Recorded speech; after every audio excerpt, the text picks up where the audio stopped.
নিরাপত্তার স্বার্থে মা তার শ্বশুর বাড়ি পাঠায় এবং সেই বাড়িতে 3 জন ব্যক্তি মাত্র 8 বছরের একটা বাচ্চাকে ধর্ষণ করতে পারে।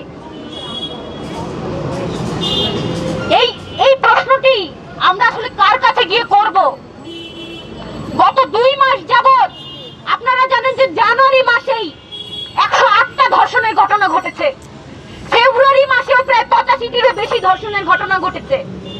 আপনারা জানেন আমাদের সোসাইটিটা অনেক বেশি কনজারভেটিভ।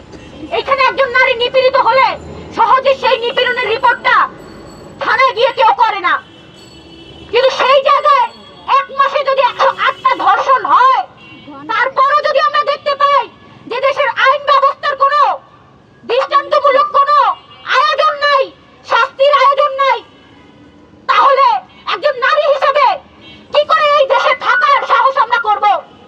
কয়েকদিন আগে আপনারা দেখেছেন একজন হ্যারাসার ঢাকা বিশ্ববিদ্যালয়ের একজন স্টুডেন্টকে হ্যারাস করেছে রাস্তায়।